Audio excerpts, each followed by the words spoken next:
Today there are a lot of important updates from the Kurakhove direction. Here, after months of intense clashes, the Russian forces approached the town of Kurakhove, launching large attacks with the purpose of entering this important stronghold. Ukrainians understand the importance of this settlement, which is why they prepared to effectively counter the planned Russian advance.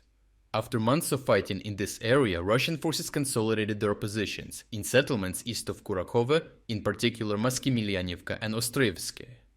These two villages, both in close proximity to Kurakhove, provided a critical staging ground that enabled Russians to prepare for the first assaults on Kurakhove itself. The Russian strategy aimed to amass a large number of tanks, BMPs, and armored transports to swiftly deploy forces to the town's outskirts and secure a foothold. This plan anticipated significant losses for the armored units, whose primary role was to support and protect infantry in open fields en route to the town, as their effectiveness would diminish in urban combat. Once inside the settlement, Russian stormtroopers would dismount to engage in intense close quarters fighting for control of the area. The fields surrounding Kurakhove have been heavily fortified by Ukrainian fighters, featuring extensive trench networks, anti-tank ditches, and dragon's teeth to deter Russian advances. The sole asphalt road leading to the eastern part of the town has been further obstructed by Ukrainian defenses, making it the main target of Russian preparations for the assault. Intense Russian artillery shelling, along with airstrikes, has partially weakened and damaged the Ukrainian fortifications in the area. This included the dragon's teeth blocking the road to the town, which had been damaged, creating a partial opening. Anticipating an imminent Russian attack and knowing that mining the area would be time-consuming, the Ukrainians drove an old tank to seal the gap in the line of damaged dragon's teeth, keeping the road impassable for Russian forces. Russian drone operators spotted this and in response dispatched a tank crew on motorcycles to capture the abandoned Ukrainian tank. The Russian tank crew managed to start the vehicle and used it to crush a couple more dragon's teeth. However, Ukrainian fighters quickly detected the situation and struck the captured tank, forcing the Russians to abandon it and preventing further damage to their defenses. The original uncensored combat footage of these operations can be found on our Telegram channel through the link in the description.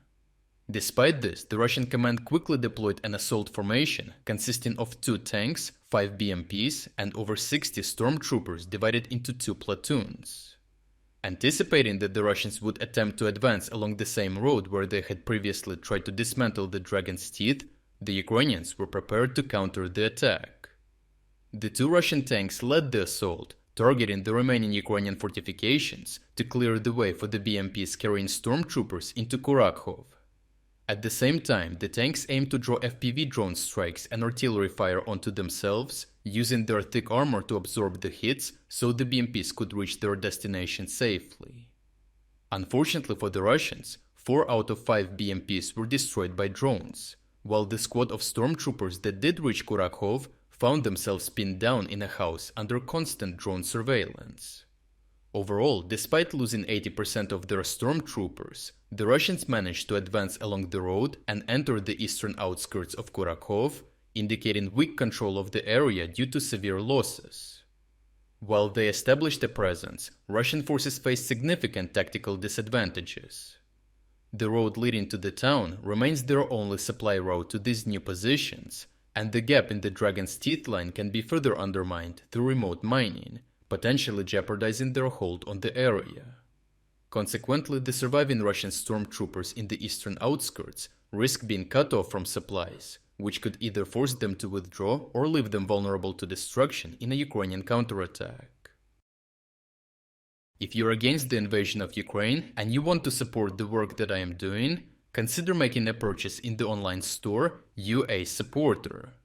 Here you can find a lot of products with Ukrainian symbols to not only show your support for this channel, but also for Ukraine. The link to the online store is in the description. Thank you for watching this report, and I will see you in the next one.